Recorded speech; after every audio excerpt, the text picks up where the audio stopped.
Hey everyone, and welcome back to the show. As you all know, my name is Amy and I have a special needs son. He was in the NICU for 34 days and he is now a special needs child. And throughout his short life, I have learned to navigate some hard lessons. One of those lessons that I've learned to navigate is disappointment. And that's what I want to talk about today. Experiencing the NICU has many disappointments, unmet expectations, loss, and as life progresses through this detour, I find myself dealing with disappointment more often. But the thing is, I can confidently say that in no way am I disappointed in Luke. On the contrary, I am extremely proud of him. More proud of him than anything in my life. He has shown me in so many ways how strong he is, how much of a fighter he is, and how he can love so innocently. And I'm just so proud of his journey. Luke and my other two children are the light of my life, and I am proud of each one in their own way. But like I said, after leaving the NICU, my husband and I have dealt with disappointment in more ways than one. When we left the NICU, we knew there were going to be disappointments and setbacks, but I guess we didn't realize how unexpected some of these setbacks were going to be. We have dealt with some disappointments and setbacks that we didn't even know would come up. They jump out of nowhere. And so that makes it harder to manage. But let's go back and talk about one of the first disappointments that we experienced. And that was learning that our child would be disabled for the rest of his life. I don't know if maybe that's one of the first disappointments you went through with your child's journey. But I can say, in my experience, that was probably one of the first ones, aside from the fact that he had difficulties in the NICU. This reality felt out of place with, I guess, the plans that I had or that I envisioned during this pregnancy.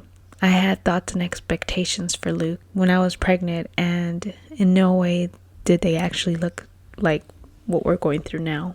So that was hard to manage. So when you first learn about these disappointments, one of the things that you must do is let go of those expectations and those plans you envisioned during the pregnancy. But it's difficult because you literally have no idea what that looks like. When you are first told that your child will have setbacks and disabilities, you literally have no idea what this is going to look like because you don't know what his capabilities will be, how he will surprise you, how he will move forward in his life, and how you will manage this new journey. And so having expectations, envisioning, looking out into the future for your child becomes very difficult. And so I want to talk a little bit about that poem called Welcome to Holland. If you haven't read it, I really want to urge you to read it because it's a great depiction of managing or expressing that shock when you have a child in the NICU and that journey. But in that poem, you learn that you've landed in Holland and not Italy. So you've envisioned everything Italy would look like, right? And now you're in Holland and you've never even thought about this. This has never crossed your mind, this journey. But the thing is, as difficult as it is, there's so much beauty in it. There's so much that you will learn and grow from. And not only you, your family, the siblings of this child, and your child itself, he or she will learn and be such a beautiful person. But we don't know what that looks like. We don't know how that beauty will unfold. So this type of disappointment could be difficult to manage in that way because we don't know how to form any type of expectations. We don't know how to plan for anything when it comes to farther down in the future, more than maybe a month or two, or a couple months, I would say. But the most important part of this type of disappointment is understanding that your son or daughter will have their own journey and it is completely theirs. It is completely theirs. They have a clean slate with no expectations. And that's kind of beautiful, right? Knowing that your child will have the full freedom to develop and change and become whoever they are meant to be in that journey. There may be limitations, there may be difficult sections, there may be a lot of pain and trauma, but there's also so much beauty in your child. When I see special needs kids, I see them as angels because they are truly innocent. They are truly living life to just find the joy in life, So in managing your child's limitations, you begin to watch other children. So this is a different type of disappointment that sets in. You have your first type of disappointment when it comes to losing your expectations. But now you start to see other children. If you were pregnant at the same time as other women and you have other children that are the same age as your child, you start to watch them.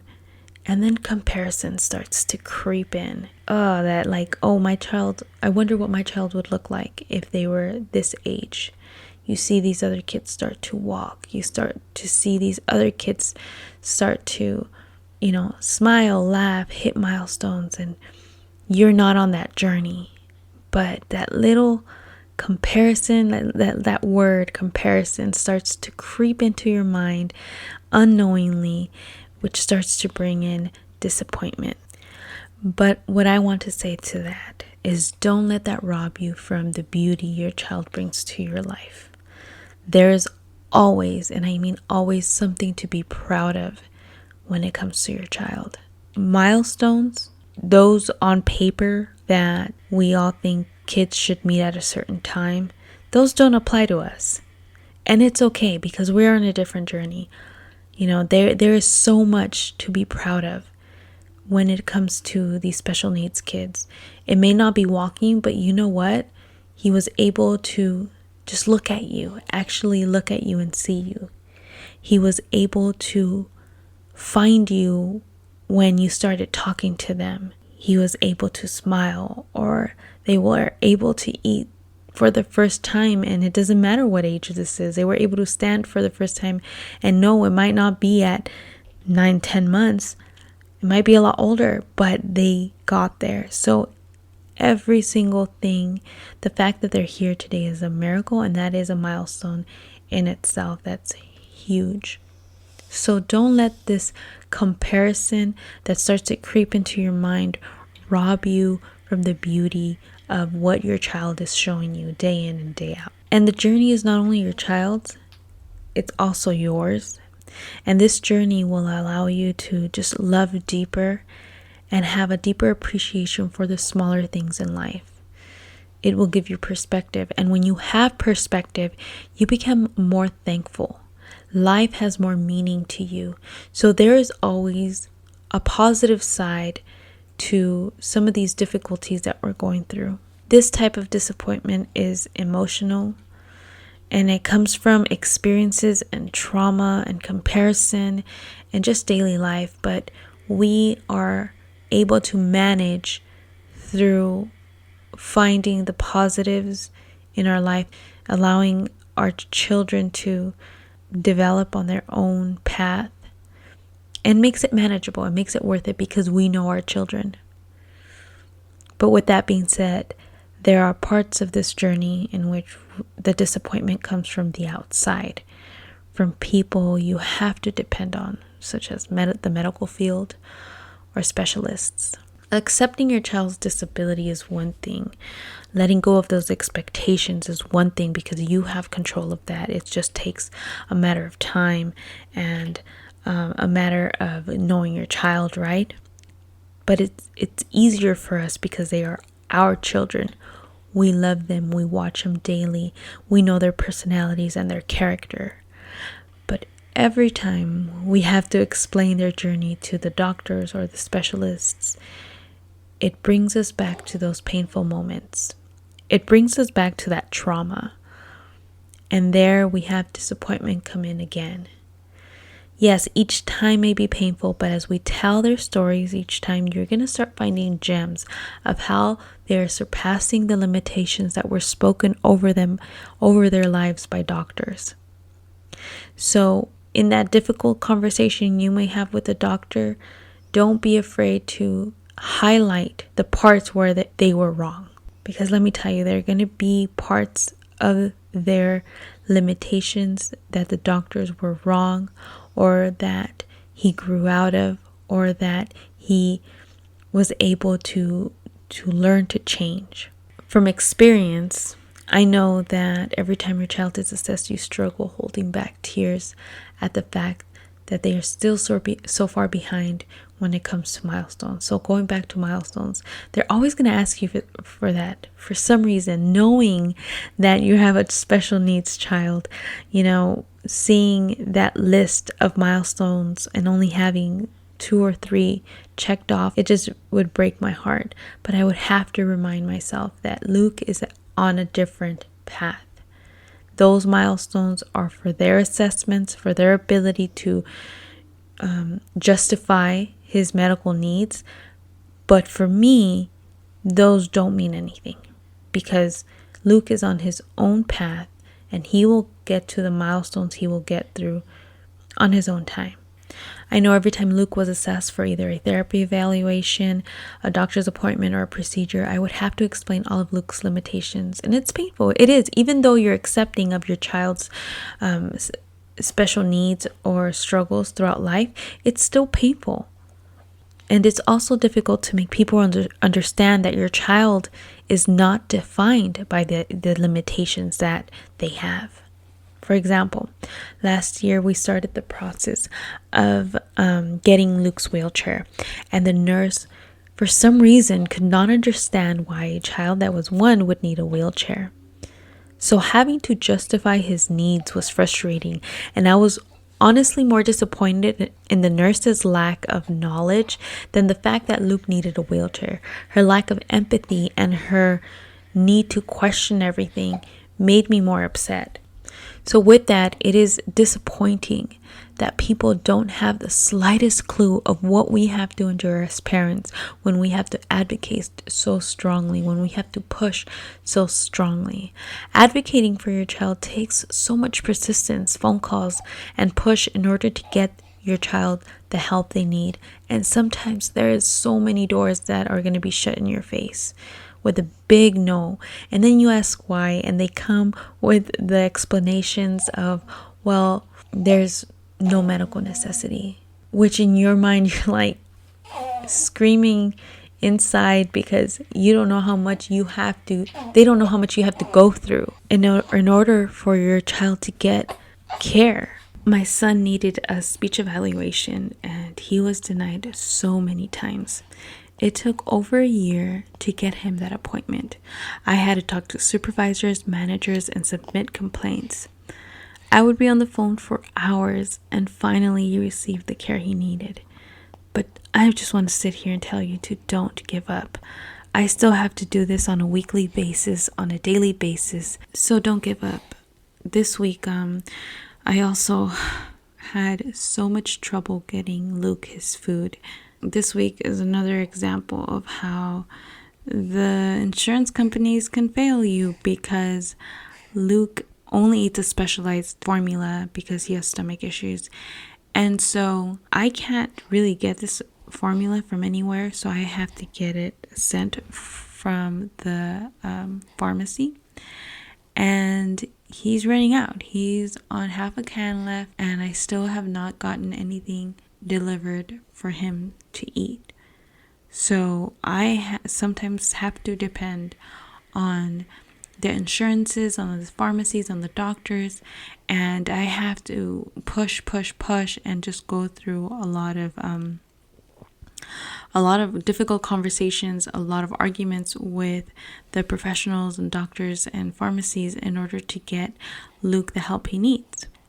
But with that being said, I want to tell you that it's important to understand that when your child is denied their medical needs, it's more likely for you as their caregiver to hit caregiver's fatigue.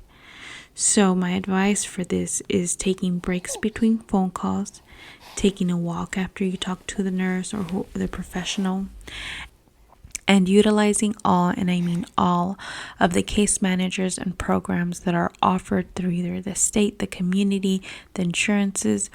Take it all and use it all, because you never know when one of these programs or one of these case managers could actually come in handy. So in navigating all of these disappointments that we've talked about up to this point, I want to ask you to open up your mind and let go of your expectations of your child. Accept your child just as they are and look for the hidden gems that are in your story. Have patience for the professionals and never stop advocating or fighting for your child, because you know your child best and you know what they need the most. Another part of this journey that comes with disappointment is the loss of support. This is something that other people may do without even intentionally hurting you or intentionally distancing themselves from you. But that loss of support also comes with disappointment. What I experienced, and maybe you might have experienced at the beginning, is that when you were in the NICU or when you first learned about your child's disabilities, you probably had a lot of support. It was something new, it was something big, it was a shock. So you were surrounded by a lot of people that were willing to help. But as time passed, people slowly may have started to fade away, and now you find yourself with only a few strong relationships that you can truly rely on. But that loss of support is still difficult and it is disappointing. So here's why I think this loss of support happens. First is that they don't know the traumatic event. They didn't lose a life they envisioned for their child.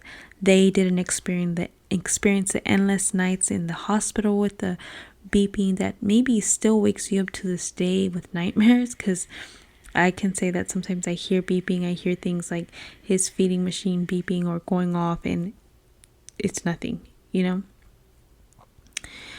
But what I'm trying to say, it's you that went through the trauma. Because of this, they experience what's called a secondary trauma, which means that they experienced the trauma through hearing about it or secondhand. And that means that as time passes, that initial fear and trauma may be forgotten. It maybe has lessened for them. They don't feel that intensity you feel when taking care of your child, and thus they may minimize their presence in your life. This is completely natural, because we as parents and caregivers are truly the only ones that will ever understand that fear of almost losing our child. It's a pain that I don't wish on anyone, but that's what separates us from others.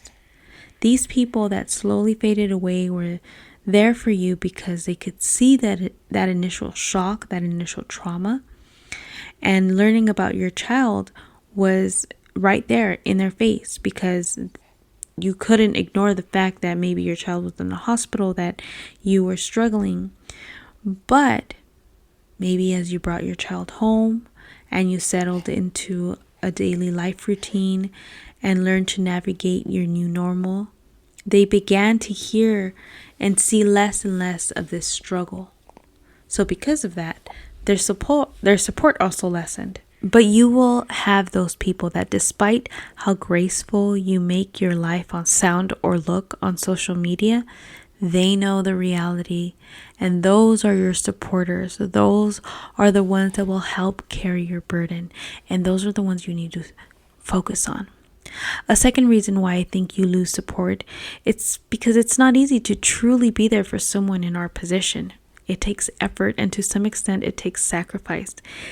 It is hard to say that you will also be there for another person just as much too, because we are so preoccupied by our child's need that we have difficulty being that invested in our relationships. So it may take a little bit more effort on their part because of that. And because it takes so much to care for a special needs child. And then if you have other children on top of that, you have a very full plate. So it may be difficult to be the one to reach out. And because of that, they may also distance. So there's a couple reasons on there. But it does take some sacrifice. It takes more effort on their part to be part of our lives. So some people are not willing to do that. And to that I say, let them be. Focus on your support system. And lastly, why I think it's difficult sometimes to have as much support as we thought we had is because of the pandemic. People are really retracting to their own little bubble and they want to protect their children. And so making that extra effort is not worth it when it comes to this pandemic, because they also want to protect their children. We want to protect ours. And I think that does add a layer of distance when it comes to relationships. And all this being said, and in this loss of support, even though you may lose some people, you also still need to implement boundaries. I struggle with that, but it is a huge part of reducing this type of disappointment. So if you're able to put strong boundaries, people are not so easily in and out of your life and creating that extra disappointment, that extra stress in your life. Being part of your family is a privilege, and it is an exclusivity that needs to be worked on, that people need to put effort on. And it's okay if people are not willing to come along in that journey, but keep your strong support system close. The people that are willing to walk in this with you, the people that are willing to help you carry that load and care for your family, keep them close and just focus on them. So with all this disappointment and these hard feelings, it's important for you to manage those feelings, because disappointment also comes with depression, and those two sometimes come hand in hand. You may feel guilty at the fact that you feel angry or resentful or sad, but know that this does not mean you're a bad parent, a bad person, a bad friend. You're just managing as best as you can. These feelings are normal, and they are more due to the loss of expectations rather than your child. And it's important to really differentiate that the disappointment and the depression and the trauma and all of that is because of the loss of expectation, not your child. Separate that to reduce the guilt that you may feel. Recognize the unmet expectations, name them and process them, and allow yourself to mourn that life that you did envision for your child. Talk and tell your story as many times as you need to in order for you to process that loss and begin to heal, not just for you and yourself and your own mental health, but for your child, so you can accept your child fully in just who they are. We may feel a lot of guilt and blame ourselves, but the truth is that your child's health is out of your control. This is a huge part that I struggle with, because I always wonder if there was something I could have done to maybe save my child from his difficult medical complexities. There is guilt there. But remind yourself that, your child's health is out of your control. As much as we advocate and push and fight for their needs, we must learn to accept the things that are out of our control. Manage these feelings by using the coping skills and your faith. And faith is huge. God has not forsaken you, and He is with you every step of the way. You may be feeling lonely or abandoned, or that He's not listening, but He is. It's just important to know that this life was chosen for you, and there is a bigger purpose. There is a bigger picture. We don't sometimes get the full understanding of what's going on, and we only get snippets, and in that snippet we just focus on it. We focus on our pain, but there is a bigger picture, and have faith in that. Rely on God and know that His ways are higher than yours. He will bring that peace that surpasses all understanding. A huge example of this was on the third day that Luke was in the NICU. He almost passed away, and it was a panic and a pain that I had never experienced. But I got on my knees, I was in prayer, and I got a peace within me. Yes, I was hurting, I was in pain, I was lost, but there was this peace within me that I was managing, and that I knew God had not forsaken me. He was there. So I pray that God opens your eyes and heart to see all the ways your child will surprise you and help you celebrate those milestones that you do see. Focus on your child's strengths, because I know for a fact that your child's strength is so much more than you could have ever imagined. These little angels are huge fighters, and I know you know that, but remind yourself, don't forget that in the midst of anger and pain and sadness. So, to keep your mind on your child's strengths every night before you go to bed, think of one thing that makes you proud of your child. And let that drive your feelings, let that drive your thoughts. So I hope you guys got something out of this episode. This was a hard one. Disappointment is hard. Disappointment is something we're going to deal with forever. But there are many ways to reframe, reflect, and choose joy, choose your faith over all of the pain and struggle that you go through. My prayers are with you, and I hope you have a blessed day. Thank you for listening. I hope this episode brought hope and connection with your journey. If you have any questions, you can always follow us at the NICU Family at Instagram, or you can go to my website at amyjbarr.wixsite, WIXSITE.com, and click on the NICU and Special Needs tab. Send me a message if you want to connect with me or if you have any questions. Thank you for listening.